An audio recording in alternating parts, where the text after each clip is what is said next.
Kalau dari saya yang awam nih, ada nggak batas toleransi minimal jumlah lori sekian persen untuk kapasitas dari pabrik sekian misalnya. Jadi Karena posisi lori tadi yang saya bilang, eh, untuk yang kita kasih contoh yang 5 ton tadi bisa kita hitung. Tapi kalau misalnya nanti untuk yang kapasitas lorinya nanti 15 ton, ini kan nanti jumlahnya nggak akan mungkin sama dengan yang 5 ton. iya, iya. Nah, jadi desain ini nggak bisa nggak bisa kita patok Hmm. sesuai dengan kondisi yang ada di PKM. Assalamualaikum warahmatullahi wabarakatuh. Berjumpa kembali dengan saya Azhar Bashir Rantawi di channel Riset Sawit dan kali ini kita akan melanjutkan pembahasan kita, bincang-bincang kita terkait dengan stasiun penerimaan yang sudah pernah kita bahas kemarin untuk 2 video sebelumnya. Anda bisa lihat di link deskripsi. Di situ kita sudah banyak membincangkan, membahas mengenai stasiun penerimaan untuk area jembatan timbang dan juga area grading. Dan pada kesempatan kali ini kita akan membahas kembali atau kita bincang kembali terkait dengan area loading rem masih pada stasiun penerimaan di pabrik kelapa sawit. Bersama narasumber kita, Bapak Ahdiat Leksi Siregar. Assalamualaikum Pak Leksi. Waalaikumsalam warahmatullahi wabarakatuh. Siap, Kita lanjutkan Pak Leksi, seperti yang sudah kita sampaikan bahwa 2 video kita sebelumnya kita sudah membahas terkait dengan jembatan timbang, kita sudah membahas terkait dengan loading rem, grading Grading. ya, dan sekarang kita membahas satu area lagi yang ada di stasiun penerimaan. Jadi ini pembahasan terakhir untuk Ya, stasiun stasiun penerimaan. penerimaan. Nah, yaitu stasiun loading rem. Sebagaimana kita ketahui, stasiun loading rem ini kan untuk menampung sementara Ya. buah sebelum diolah lebih lanjut di pabrik. Nah, eh, kalau kemarin area jembatan timbang itu terkait dengan proses penimbangan di jembatan timbang, kemudian area grading itu yang berada di area apa namanya untuk Pengklasifikasian pengkelasian buah, TBS. TBS ya. Kalau untuk area loading rem sendiri, cakupannya seperti apa, Pak Lexi? Baik, Pak Azhar, terima kasih. Assalamualaikum warahmatullahi wabarakatuh. Waalaikumsalam. Rekan-rekan sekalian, para pemirsa. Jadi untuk loading rem ini Pak Azhar, cakupannya adalah mulai dari TBS setelah di grading sampai TBS disuplai ke rebusan. Selesai dari grading sampai disuplai ke rebusan. Oke. Itu adalah area loading rem.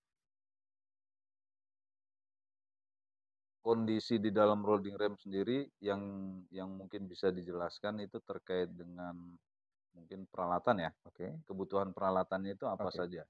Jadi di loading rem itu yang paling pertama kita perlu hopper loading remnya. Hoppernya. Karena dari semua TBS yang setelah di grading, itu semua harus dimasukkan ke dalam hopper. Nanti dari dalam hopper, baik itu nanti yang posisi pabrik konvensional maupun pabrik yang bukan konvensional. Jadi nanti ada istilah pabrik konvensional dan bukan konvensional. Pabrik konvensional itu adalah pabrik yang memiliki rebusannya horizontal, menggunakan lori. Oke. Di luar pabrik konvensional semuanya pabrik yang bukan konvensional. Bukan konvensional itu nanti jenis rebusannya ada yang vertikal, tilting, oblik, macam-macam. Oke. Posisinya di sana. Nah, itu nanti kita bahas di stasiun rebusan nanti ya. di rebusan. Hanya saja nanti mungkin mayoritas yang ada di Indonesia adalah pabrik-pabrik konvensional yang menggunakan lori horizontal berarti. Horizontal, rebusannya horizontal. Nah, jadi nanti posisinya masuk ke dalam hopper, dari hoppernya nanti langsung didistribusi ke dalam lori, dari lori nanti disusun untuk disiapkan untuk standby, disiapkan sebelum masuk ke dalam rebusan. Oke, jadi tadi hoppernya, lorinya, terus alat transportasi untuk pemindahan lori. Oke. Proses gini, berarti kan kalau kemarin kita bahas grading, kemudian kemarin juga sempat kita bahas bahwa untuk kebun inti yang selain di grading itu semua masuk ke loading rem. Ya. Artinya kan truk datang langsung tuang, tuang. tuang ke rem. Tuang. Nah, posisi dituang. Nah, pada saat dituang kan kita tahu kita kita jumlah truk yang menuang itu kan pasti Ya, bukan sedikit. ya, Dan juga bagaimana kita bisa memastikan bahwa lokasi penuangan itu sesuai, karena kan ini kan untuk mendistribusikan ke dalam ya, lori. ya. Nah, maksudnya bagaimana hubungannya proses penuangan truk supaya pendistribusian ke dalam lori itu bisa berjalan dengan baik. Nah, ini memang dibutuhkan kerjasama, kerjasama antara operator yang ada di grading dengan operator di loading rem, Oke. kerjasama. Nah, bentuk kerjasamanya itu begini, harus ada kesepakatan, harus ada. Jadi kalau misalnya Mhm. hopper rem tadi itu terdiri dari beberapa pintu. Kita ambil contoh ada 12 pintu. Oh, jadi Satu di rem satu itu rem itu ada ada beberapa pintu.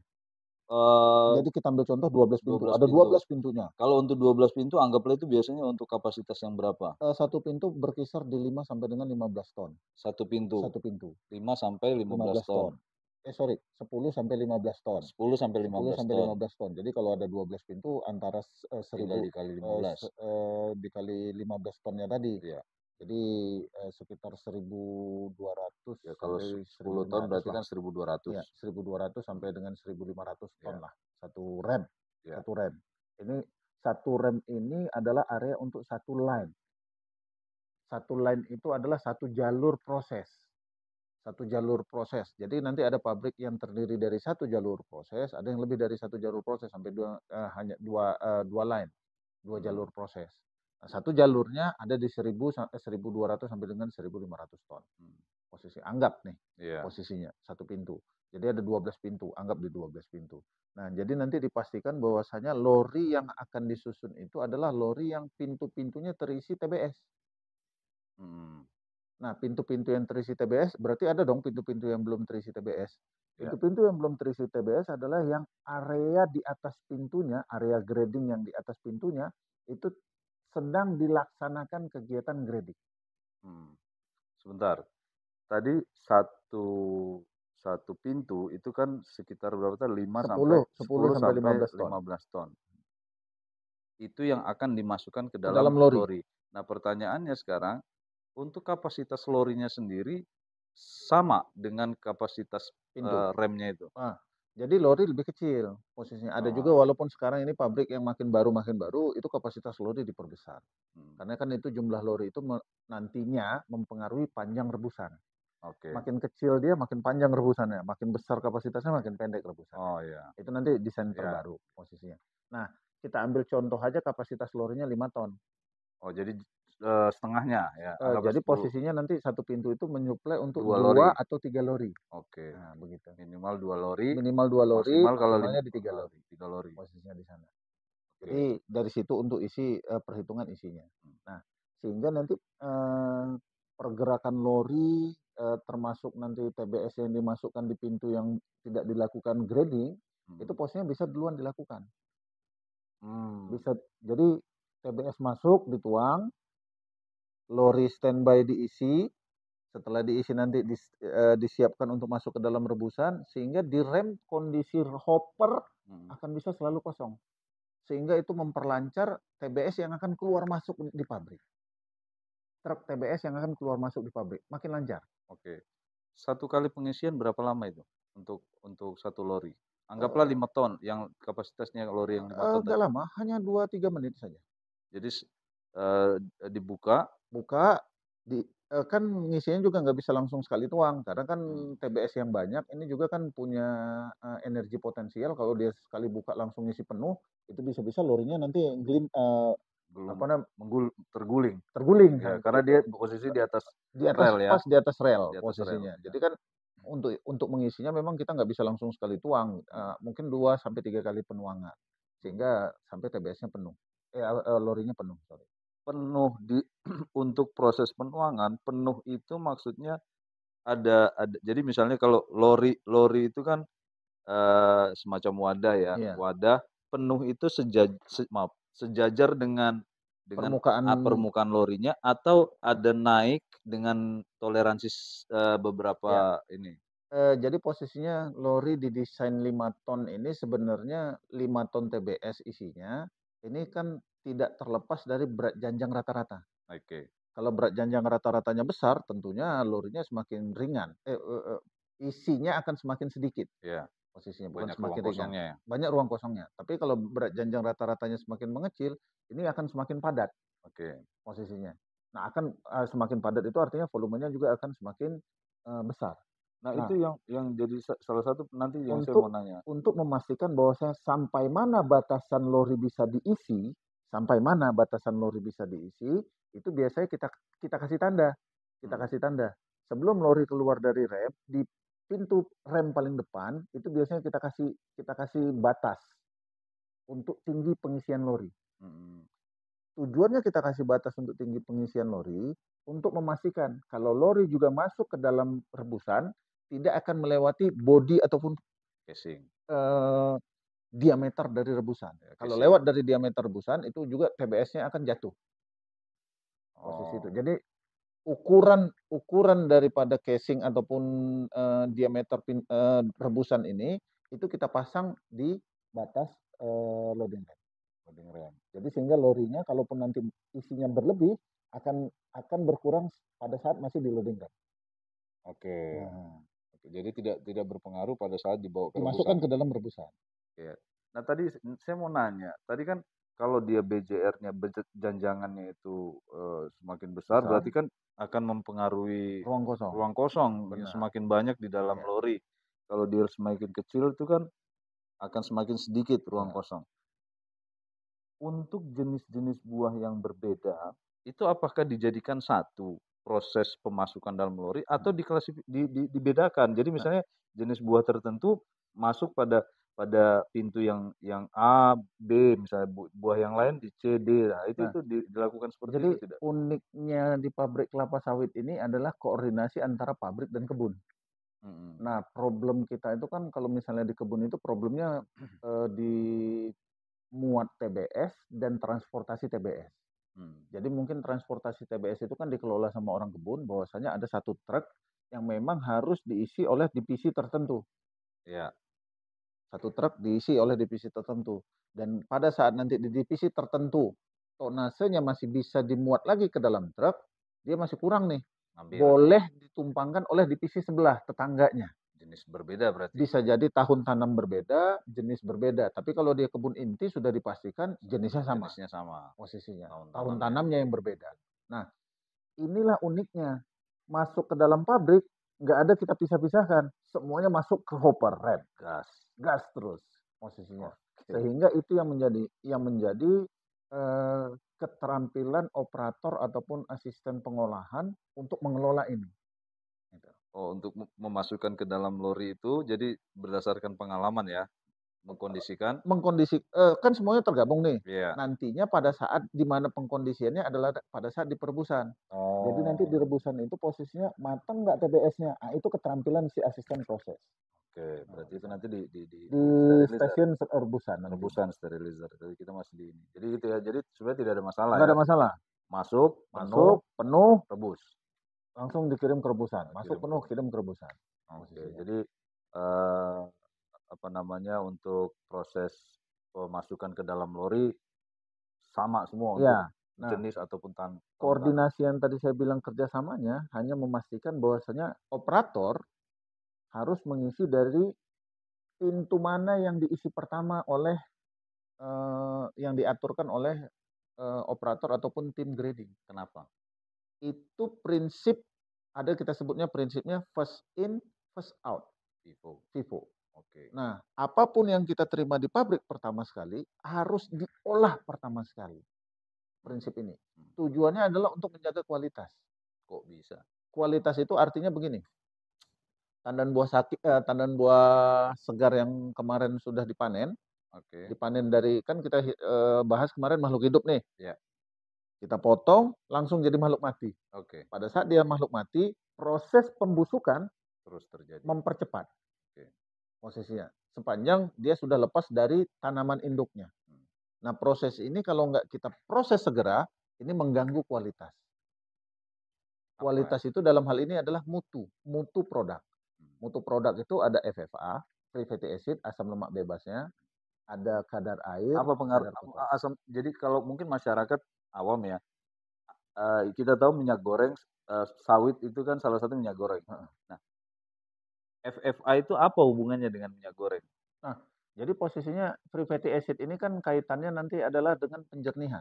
Oh, Kalau nanti di pabrik selanjutnya, kita refinery ya, bukan di pabrik kelapa sawitnya, tapi pabrik hilir, hilir, hilirnya. Kita pabrik kelapa sawit itu adalah hulunya masih, hulu, masih apa namanya, bahan merubah bahan mentah setengah menjadi bahan baku. setengah jadi. Nanti setelah bahan baku ini untuk jadi bahan Jadi, jadi itu ada di refinery oke. posisinya. Jadi bahan mentah jadi bahan baku, masih jadi bahan baku nih, Jadi, bisa kemana-mana nih produknya. Nah, itu nanti terkaitnya di sana.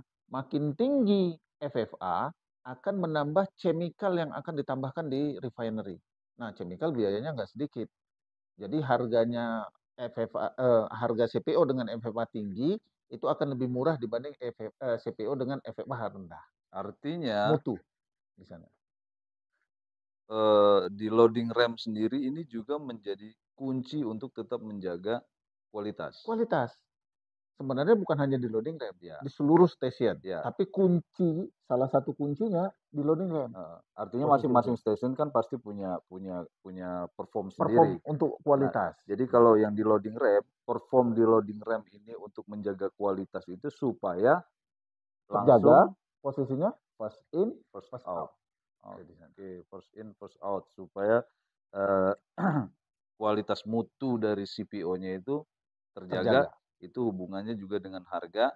Harga itu berhubungan dengan pendapatan berarti Pendapatan berhubungan dengan daya beli pabrik terhadap TBS yang dikirim. masyarakat. Baik Salah itu inti satunya. maupun masyarakat. Artinya kesejahteraan masyarakat juga ada di dalam loading Di rem loading itu. rem itu. Gitu. Baik, seru sekali. Ya, jadi prinsip FIFO ya, FIFO Ya. first in. Jadi pertama masuk itulah yang harus diolah duluan. Ya, jadi Gitu masuk ya. ke dalam lori itu lori pertama, rangkaian lori pertama harus masuk tuh. Oke. Nah, itu yang harus berkoordinasi antara operator di loading remnya dengan operator di grading. Oke. Saya sering ini sebenarnya sedikit mundur ke grading ya. Saya pernah melihat kan salah satu yang saya tahu kan luka dari buah itu kan akan mempengaruhi mutu ya. Benar. Salah satu proses luka itu kan bantingan yang terjadi bantingan pada saat penuangan. Ya. Artinya penuangan oleh truk di grading kah atau di area grading atau di area loading rem Ya. gitu. Ada tidak standar atau misalnya perlakuan-perlakuan khusus ya namanya kita tahu begitu di muatan itu diturunkan Ya. pasti akan terjadi ya luka dan lain sebagainya. Ada tidak perlakuan khusus untuk meminimalisir hal-hal tersebut? Perlakuan khususnya ada, tapi sebelum kita ke perlakuan khusus, saya akan bercerita mengenai perlukaan buah. Jadi posisinya memang di Indonesia saya belum lihat jurnal Indonesianya, tapi kalau yang dari luar saya pernah baca buku Gatri yang dari Malaysia, negara tetangga. Jadi posisinya mereka hitungkan berdasarkan hasil risetnya mereka hitungkan. Buah itu ternyata dari kebun sampai masuk ke pabrik itu sampai dengan 7 kali perlukaan. Syaratnya? Bukan. Oh, Terjadinya. terjadinya. Terjadinya perlukaan itu 7 kali. Jadi mulai dari kebun sampai dengan di pabrik. Sampai dengan pabrik 7 kali 7 perlukaan. kali. Gambarnya begini. Pada saat dipanen jatuh pertama itu sudah terjadi perlukaan. Satu. Kalau TBS-nya matang atau terlewat matang sama sekali. Jadi buah yang bisa terluka itu adalah buah matang ataupun yang terlewat matang. Jadi buah mentah masih dalam kondisi masih bisa belum terluka ataupun tidak gitu. Terluka ataupun bisa gitu. Tidak. Nah, jadi pertama pada saat dipanen turun. Dari panen kemudian TBS-nya akan dikirim ke tempat pemungutan hasil TPH. Jadi dari panen itu biasanya ditojok tuh, dimasukkan ke dalam angkong. Ditojoknya pasti luka. Masuk ke dalam angkong, kalau dibanting luka lagi. Udah 3 nih. Dituang ke TPH itu dituangnya juga angkongnya langsung dituang gitu. 4. Dari TPH naik ke truk. Luka. Transport di truk, turun di pabrik, luka. 7 kali perlukaan. Dan itu mereka hitung hasilnya Gatri ya, saya belum konfirmasi yang untuk riset Indonesia, mudah-mudahan nanti mungkin kita bisa cari jurnal Siap, bersama. siap. Angkanya di sana mungkin 1,8% FFA increase, naik 1, 8% posisinya. itu berpengaruh ya? Kalau misalnya tadi pas dipanen FFA-nya sudah 2%, Iya. ditambah 1,8, FFA sudah 3,8. Oke. Standarnya? Belum ada standar FFA, karena FFA berapapun bisa dijual Oke. posisinya, karena ini nanti dipengaruhi harga. Hmm. Hanya saja untuk FFA yang di bawah 3%, itu harganya premium. Di bawah Harga 3%. premium, di bawah 3%. Di atas 3%. Itu harga normal, harga pasar, nanti ada patokan beberapa lagi, dia dihitung harga minyak limbah. Oh, jadi kalau kita mau premium, minimalisir luka. Minimal posisinya Di bawah. perlukaan. Meminimalisir Meminimalisir luka. perlukaan. Kenapa meminimalisir perlukaan? Semakin cepat luka, semakin banyak area luka, semakin cepat terjadi oksidasi. Karena langsung ke udara Bersentuhan. bebas, Ya. bersentuhan langsung dengan udara bebas. Terjadi oksidasi. Pada saat terjadi oksidasi, ini mempercepat enzim untuk merubah yang tadi posisinya asam lemak bebas. Oke. Posisinya. Dan mempengaruhi mutu pada akhirnya. Akhirnya setelah diolah mempengaruhi mutu. Nah, itu tadi 7 item. Nah, yang saya kan pernah lihat, tapi ini saya confirm ya, saya apakah benar atau tidak. Saya pernah lihat kan ada penuangan di rem, kan pas di luka. Nah, itu tadi kita baru bahas lukanya nih. Ah. Kita belum bahas kenapa harus kita lakukan. Oh iya, sorry. Jadi kita baru bahas lukanya nih. Iya. Nah, sehingga nanti di beberapa pabrik, apalagi kalau misalnya negara tetangga kita lumayan maju dalam artian pengelolaan. Pengelolaan kenapa? Karena mereka di sana semuanya sudah mulai mekanisasi. Di Indonesia kita mungkin belum, karena memang kita ditargetkan adalah perusahaan-perusahaan itu harus padat karya. Padat karya. Itu dia posisinya. Nah, karena posisi padat karya ini memang harus lebih banyak orang yang berinteraksi di sana. Nah, untuk menghindari itu memang harus dipastikan bahwasanya sebagaimana seminimal mungkin harus kita lakukan perlukaan. Karena itu tadi, makin banyak buah terluka akan makin increase, akan mengakibatkan kenaikan FFA. Nah, itulah makanya perlu kita lakukan pengaturan rem posisinya. Pengaturan rem. Artinya apa? Yang nggak perlu di-grading, nggak usah di-grading. Yang perlu di-grading, di-grading. Makanya kalau di kebun inti, grading itu hanya dipatok 10%. Oh, dari buah yang masuk? Dari buah yang masuk hanya 10%-nya. 10%-nya Itulah yang diundi setiap pagi dan itu yang di-grading. Itu yang seperti yang pernah kita Yang bahas kita bahas kemarin, kemarin di grading. video kemarin. Posisinya hanya 10%. Hanya saja kalau kebun masyarakat harus 100%. Kenapa harus 100%? Karena masyarakat kita belum tahu kondisi kualitas buahnya. Hanya pembedanya di sana. Nah, untuk yang posisinya bisa kita lakukan minimal perlukaan di TBS, posisi ini lebih bagus. Kenapa minimal perlukaan? Jadi posisinya grading kalau dilakukan di pabrik, kita contohkan kebun inti. Kalau dituang ke lantai, nanti TBS itu nggak bisa tiba-tiba masuk ke dalam rem. Harus dilakukan perlakuan lagi di sana. Perlakuannya bagaimana? Kalau kita tojok satu-satu, makan waktu. Kita gunakan di sana bantuan alat berat, wheel loader, untuk menyorong TBS-nya masuk ke dalam rem. Dan pada saat wheel loader masuk ke dalam rem, itu lukanya bukan 1, 2 janjangan. Iya, itu yang sebenarnya yang mau saya tanya.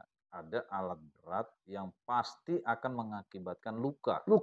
Tidak mungkin alat berat itu wheel loader itu kan dia pasti disorong ini kan pasti akan kontak dan luka. Posisinya. Dan yang luka itu adalah yang kontak langsung dengan wheel loadernya. Kalau mungkin janjangannya, makanya kemarin kenapa kita buat tumpukan-tumpukan itu adalah untuk memastikan bahwasanya tumpukannya ini yang luka itu hanya bagian bawah saja. Yang atasnya nggak ikut terluka. Oh. Salah satu cara untuk meminimalisir. Tapi kan wheel loader kan nggak bisa, harus pelan-pelan ya gitu. Karena kan penggunaan wheel loader itu bukan hanya di loading rem saja. Iya. Dia harus moving. Dia banyak kegiatan yang dia lakukan gitu. Di workshop, di proses, di loading rem. Itu memang operasionalnya alat berat. Gitu. Nah, sehingga nanti dia selesai di urusannya di grading, dia akan turun, bantu orang proses.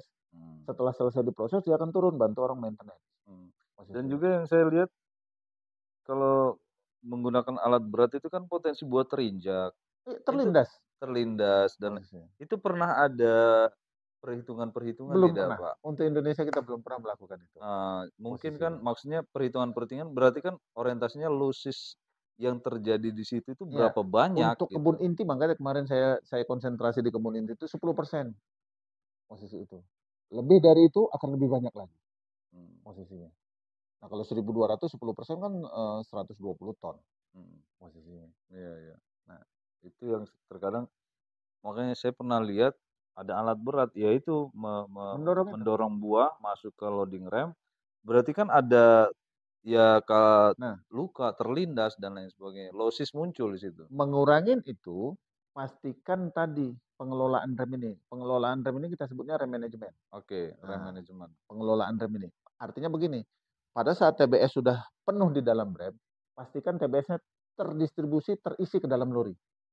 Semakin lama diisi ke dalam lori, rem semakin penuh. Rem semakin penuh, yang tadi truk yang harusnya tuang ke rem, mau nggak mau harus tuang di lantai. Pada saat tuang di lantai, alat berat akan sorong TBS-nya. Untuk menguranginya, dipastiin. Rem Jadi manajemen. meminimalisir proses penuangan di lantai, grading. Meminimalisir peluangan di lantai. Bukan grading. Oh, bukan Yang di luar grading.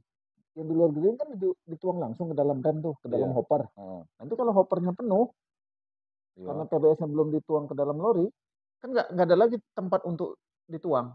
Mau nggak mau truk yang sudah dimasukkan dari jembatan timbang harus tuang dong. Tuangnya kemana? Ya di lantai mereka akan tuang. Supir nggak mikir tuh rem kosong apa enggak. Dia cuma tanya sama operator grading, tuang mana nih? Ya dituang, nah, gitu. Oke. Tuang nggak nih? Tuang, nah, begitu. Habis tuang Habis dikeluar. itu kenapa dia nggak boleh lama di pabrik?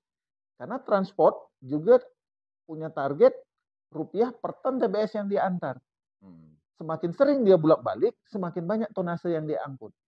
Dan itu dia dibayar. Iya, iya. Jadi semuanya serba terintegrasi sebenarnya. Iya, iya. Tapi masing-masing. Gitu. Itulah butuhnya kita koordinasi kerjasama.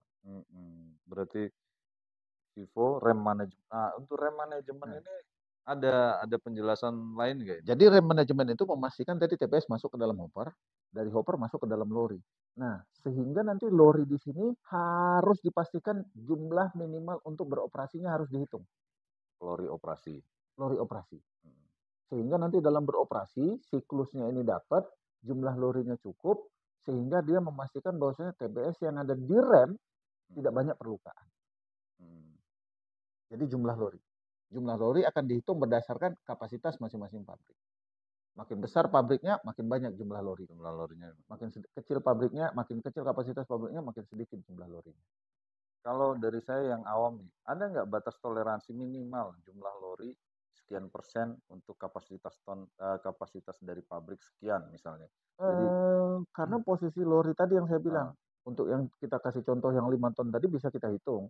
Tapi kalau misalnya nanti untuk yang kapasitas lorinya nanti 15 ton, ini kan nanti jumlahnya nggak akan mungkin sama dengan yang 5 ton. Iya, iya. Nah, jadi desain ini nggak bisa kita patok sesuai dengan kondisi yang ada di PKS masing-masing. Hanya saja operasionalnya itu adalah dari kapasitas lorinya itu adalah 5 kali rated throughput. Apa itu? Rated throughput itu kapasitas rata-rata pabriknya. Contoh misalnya kapasitas pabriknya 30 ton. Kalau lorinya 5 ton, berarti 5 kali 30 dibagi 5 ton. Volume lorinya. Sehingga minimal harus ada 30 lori yang disiapkan pabrik untuk kapasitas 5 ton. Oke. Jadi untuk kapasitas 5 ton lori itu ada 30. Ada 30 lori. Jumlahnya. Nah, itu kan harus diisi semua sama TBS. Untuk kapasitas pabrik 30 ton. 30 ton. Ya. Itu diisi semua TBS. Nanti setelah diisi baru kita olah. Pada saat diolah kan TBS-nya tetap kalau sudah terolah kan rem pasti harus dipastikan kosong dong. Karena udah diolah. Kalau udah kosong truk mau masuk seberapa banyak pun tetap bisa dihandle untuk over rem. Maksudnya di sana. Meminimalisirnya begitu. Oke, jadi itu rem manajemen ya rem namanya manajemen. ya. Jadi ketersediaan lorinya, memastikan bahwasanya dari hopper terisi di lori, memastikan pintu mana duluan yang diisi sehingga yang pertama diisi itu yang langsung diolah, itu posisinya kita sebut rem manajemen. Oke. Terus kalau misalnya ada kerusakan lori nih, kan potensinya Potensi ada dong kerusakan lori karena apa? Lori itu kan semacam kereta ya yang jalan di atas rel, kemudian ada patah asnya atau Mas, bearingnya pecah dan bukan lain hanya patah sebagainya, ataupun bearing pecah, lori itu direbus bersama TBS-TBS-nya, masuk. Itu masuk ke nanti dalam ya di rebusan. ininya Sehingga potensi rusak ada posisinya. berkarat, Iya, korosi, iya. Nah, yang tadi saya cerita operasional itu adalah jumlah minimal operasi. untuk bisa beroperasi Untuk bisa beroperasi, minimal. minimalnya jumlahnya itu. Nah, Ada kalau gitu kan kalau ada yang operasi berarti ada yang tersedia dong. cadangan lah Cadangan bahasanya lah ya. bahasanya. Ini dioperasikan harus ada yang disediakan. Tadi kan Nah, kalau misalnya 30 ton, pabrik 30 ton, pabrik 30 ton, volume lorinya volume 5 5 ton, ton, kita siapkan 30. 30 jumlah lori yang Ya, yang dioperasikan. Nah, dioperasikan. sekarang Nah, cadangannya berapa itu cadangannya kalau? berapa? Nah, Nah, cadangannya itu adalah 1 jam operasi. 1 jam operasi. Berarti Sehingga tadi kalau 30 ton ditambah 6 lori lagi. Jadi 36 lori yang ada di pabrik kelapa yang sawit. harus disediakan Disediakan oleh pabrik. 30 lori untuk operasi, 6 lori 6-nya untuk cadangan. cadangan. Walaupun yang 6 cadangannya ini sama-sama dioperasikan semuanya. Hmm. Oh, jadi yang antara lori operasi sama lori cadangan itu semuanya muter ya, Muter, beroperasi semua. beroperasi semua, siklus. Jadi bukan Siklus dia, bukan karena cadangan di standby kan, ya enggak. bukan karena cadangan dia diem-diem aja Standby gitu ya. diletakkan gitu, Enggak enggak. ya. Tetap Tetap dioperasikan dioperasikan. posisinya. Nah, jadi nanti posisinya untuk memudahkan. Jadi kan dari sisi operasional nih, kita bahas sisi operasional. Dari sisi operasional kita sudah operasikan, nanti pada saat dioperasikan ada kerusakan, untuk berkoordinasi antara sisi operasional dengan sisi maintenance. Departemen yang operasional dengan departemen maintenance, untuk memudahkannya, ini kita butuh identifikasi lori. Oke. Caranya bagaimana? Lorinya harus dikasih nomor. Oh, identitasnya ya. Iya, jadi nanti yang rusak nomor berapa harus disebut. Sehingga orang maintenance nggak kecarian, lori mana ya yang rusak, Oke, begitu. oke. Mereka nggak akan periksa satu-satu. Nah, itu berarti urusannya nanti ke Nanti di maintenance. maintenance, Di nanti maintenance bahasan ya. kita nanti di maintenance Di lagi. maintenance ya. Tapi kalau di loading rem sendiri, kegiatan maintenance yang sering terjadi itu apa? Atau perawatan-perawatan apa yang Oke, sering terjadi supaya proses di rem itu berjalan bagus? baik.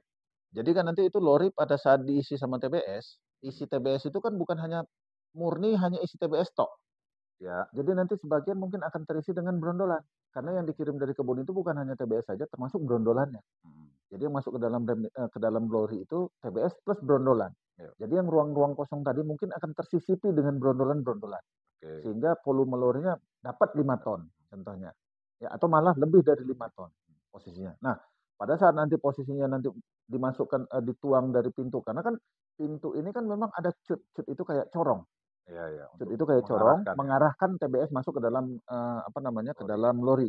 Nah, hanya saja kan kalau nanti misalnya ada brondolan triko, kadang-kadang brondolannya nggak langsung masuk ke dalam lori. Malah ada sebagian brondolan itu terpental sehingga keluar dari lori. Di lantai. Sehingga itu nanti ada berserak di rantai. Mungkin sedikit banyaknya ada berserak di rantai. Nah, kalaupun misalnya berserak di rantai, kemungkinan brondolan itu bisa masuk ke dalam rel. Masuk ke dalam jalur rel. Ya, rel lorinya. Terselip ya. di jalur rel. Nah, pada saat dia terselip di jalur rel, ini mengganggu. Yang tadi posisinya rodanya harusnya berputar, Macet. Sehingga dia jadi rodanya bergeser. Posisi ini. Jadi karena terhalang sama brondolan yang ada di dalam rel tadi. Jadi lori itu kalau mungkin teman-teman itu seperti rel kereta. Rel kereta, gitu. gerbong Gerbong kereta yang ada rodanya, gerbongnya itu diisi TBS. TBS. Nah, begitu. Oke. Gambarannya begitu. Kalau di Sumatera itu sering orang lihat kereta babaranjang. Batu bara rangkaian panjang. Iya, batu bara itu. Kurang kereta batu bara. Bentuknya seperti itu. Kurang lebih seperti posisinya. Itu. Nah, jadi nanti tapi diisinya bukan batu bara, tapi diisinya TBS. TBS. Posisinya. Nah, roda ini ya, itu kalau misalnya kondisi rel bagus, dia akan berputar. Dan kita mau roda berputar. Posisinya. Nanti itu kita pakai bahas di mata kuliah fisika malahan kenapa dia posisinya berputar akan lebih ringan dibanding kalau dia bergeser posisinya. Nah, ini beban. Bebannya nanti kemana? Bebannya nanti ke motoran penarik. Kan dia ditarik nih, rangkaian itu ditarik. Nah, kalau dia berputar dengan bergeser, beban akan lebih besar pada saat digeser. Ya, pada saat nanti bebannya digeser, terjadi panas motorannya. Motornya panas, nanti overload. Overload sehingga dia mengakibatkan mati trip berhenti, lori nggak geser, tunggu dia dingin dulu baru bisa digeser, rem penuh nggak bisa dituang, ngantri ke truk masuk nunggu panjang antrian. Banyak siklusnya yang harus Gara-gara roda gara-gara macet. rodanya macet, brondolan yang masuk ke dalam jalur rel. Brondolan sekecil gini, nyempil di rem, roda macet, antrian jadi Antrian panjang. panjang. Posisi itu. Kacau. Si brondolan itu kacau. Inilah yang harus diperhatikan operator loading rem. Baik. Makanya sebelum mengolah, pagi-pagi mereka harus lakukan pembersihan. Area Semua harus rel harus dibersihkan. Area harus bersih. Area rel harus bersih, area pintu loading rem harus bersih. Karena kan nanti pintu loading rem buka tutupnya itu menggunakan sistem hidrolik. Ya. Sistem hidrolik ini juga area yang terkait dengan sistem hidroliknya juga harus bersih. Oke. Karena nanti kalau ada bocor, nggak kedeteksi bocornya di mana. Kalau kotor. Tapi kalau bersih langsung kelihatan. Makanya sebenarnya operasional di pabrik kelapa sawit itu harus clean and clear. Posisinya harus benar-benar kering dan benar-benar bersih. Nah, itu dilakukan sebelum operasi. Pagi-pagi sekali. Makanya karyawan pabrik kelapa sawit itu pagi-pagi sudah masuk. Mau dia itu ngolahnya jam 7, jam 8, jam 9, jam 10, jam 11, terserah. Tapi kalau sebelum ngolah, mereka harus lakukan pembersihan di semua stasiun. Semua area ya. Semua area. Jadi penting ternyata ya. Penting loading rem. Jadi kalau itu sebenarnya bukan maintenance, tapi lebih pada perawatan ya. Perawatan. Tetap namanya maintenance, tapi kita sebutnya autonomous maintenance. Ya. Posisinya. Jadi maintenance yang dilakukan seperti gini, kita punya kendaraan sendiri, kita cuci sendiri, kita bersihkan sendiri, itu nggak kita bawa, bisa nggak kita bawa cucinya keluar? Bisa. Kita cuci sendiri juga bisa. Nah, pada saat kita cuci sendiri, ini kita sebutnya autonomous maintenance. Oke, jadi yang kita kerjakan yang mungkin bukan dalam opsi perbaikan ya. Bukan perbaikan. Tetapi lebih pada pemeliharaan. Oke, pencegahan, pemeliharaan. Tapi kalau yang untuk tadi kan pemeliharaan. Kalau yang pencegahan itu kan berarti nanti orientasinya kalau misalnya maintenance yang sifatnya berat itu kan berarti ya kurang lebih tadi kan repair, perbaikan lorinya atau remnya dan lain sebagainya. Repair itu nanti masuk di departemen maintenance itu mechanical dan elektrikal. Nah, itu tanggung jawabnya berarti di maintenance. Jadi kalau untuk membersihkan area, memastikan bahwasannya lorinya nggak sampai bocor. Kan tadi karena direbus, itu kan direbus itu artinya kan kondisi kan bahan lori itu metal. Metal itu kan kalau kita panaskan, kita dinginkan, kita panaskan, kita dinginkan. Jadi kan metal itu kalau dipanaskan dia memuai. Elongation, terjadi itu pemuaian di sana. Kemudian didinginkan nanti nyusut lagi. Kalau terjadi terus-menerus, dipakai setiap hari. Bayangkan dipakai setiap hari. Dan satu hari itu berapa kali direbus. Jadi dia besar kecil, lama-lama mungkin sambungan las-lasannya itu ada retak. Sehingga bocor. Bocor nanti brondolannya keluar lah, apa segala macam. Nah, itulah tadi kenapa kita harus ada yang tersedia tadi. Lori tersedia tadi. Supaya kalau ini diperbaiki, operasional tidak terganggu. Nah, itu tujuannya. Oke, baik. Ini kayaknya ternyata luar biasa ini nih penjelasannya terkait dengan loading rem. Karena saya di awal sebenarnya saya berpikir loading rem itu kan sebenarnya kayak pekerjaan sederhana, cuma masuk. Ternyata macet satu brondolan di rel, antrian bisa jadi panjang. Karena posisinya begini. Kalau misalnya tadi kita ceritanya macet. Macet, kemudian alat bantu buat narik itu kita sebutnya kapstan. Kapstan itu kita tarik dan kita paksa tarik. Kita paksa tarik nih, nyangkut, kita paksa tarik. Jalan-jalan, hanya saja problemnya satu, kalau kita paksa tarik, kemungkinan lain. Lori yang ada di rel tadi bisa keluar jalur. Dipaksa ya. Dipaksa, judulnya dipaksa. Jadi yang nyangkut tadi dipaksa, bisa naik dia, bisa manjat. Keluar jalur. Pada saat keluar jalur, kan harus dikembalikan lagi. Pada saat dikembalikan lagi, kan nggak bisa didorong-dorong dong. Harus pakai alat bantu. Alat bantunya apa? Kita pakai dongkrak. Makanya nanti di loading rem itu standby dongkrak. Memang standby dongkrak itu posisinya. Memang disiapkan di sana. Untuk antisipasi kalau roda lori keluar jalur. Nah, kalau keluar jalur terus dipaksa, lama-kelamaan lantai loading rem rusak. Pada saat lantai loading rem rusak, perbaikannya harus dicor. tutup Pada pabrik. saat dicor, berhenti rem. Tutup pabrik seminggu ya. Jadi gara-gara buah satu tutup pabrik seminggu. Itulah pentingnya pembersihan pada saat di stasiun loading bay. Oke, baik. Jadi itu pembahasan yang menarik sekali ya, sahabat semuanya, terkait dengan area loading rem. Jadi kita sudah bahas 3 area, jembatan timbang, grading, kemudian loading rem. Dan masing-masing memiliki urgensinya terkait dengan ketercapaian dari produksi dari pabrik minyak kelapa sawit. Ya, kalau kemarin jembatan timbang itu orientasinya untuk mengetahui apa namanya perbandingan ya, komparasi antara yang datang sama yang diolah. Iya. Kalau grading itu memastikan bahwa buah Jenis yang yang diolah. diolahnya itu sesuai. Nah, di rem sendiri ini memastikan terkait dengan operasional supaya proses pelaksanaan perebusan dan lain sebagainya itu berjalan lancar. Ya. Jadi ini keutamaan dari masing-masing. Jadi keutamaan dari masing-masing area atau masing-masing bagian dalam stasiun penerimaan. Ini kita baru bahas stasiun penerimaan. Stasiun penerimaan saja. Ya, jadi baru bahas di stasiun penerimaan yang notabene masih di depan pintu. Masih. Kita belum masuk ke ruang tamu gitu. Jadi masih di teras lah ya. Kalau di rumah tuh yang di depan pintu ada tulisan keset kaki welcome. Kita baru sampai situ. Ya, di teras gitu. Jadi di teras baru buka sendal gitu baru ya. Buka sendal baru buka sendal. Mudah-mudahan nanti pas kalau kita sudah buka sendal, teman-teman tetap lanjut menonton Riset Sawit. Kalau ada pertanyaan silakan disampaikan di kolom komentar, dan juga kita akan bahas stasiun-stasiun selanjutnya, masih ada sterilizer, kemudian digester, press, klarifikasi, dan seterusnya sampai maintenance limbah. Itu nanti insya Allah akan kita bahas di video-video kita selanjutnya. Pak Alexi, terima kasih. Mudah-mudahan video kita bermanfaat buat rekan-rekan semuanya. Siap. Assalamualaikum warahmatullahi wabarakatuh. Waalaikumsalam warahmatullahi wabarakatuh.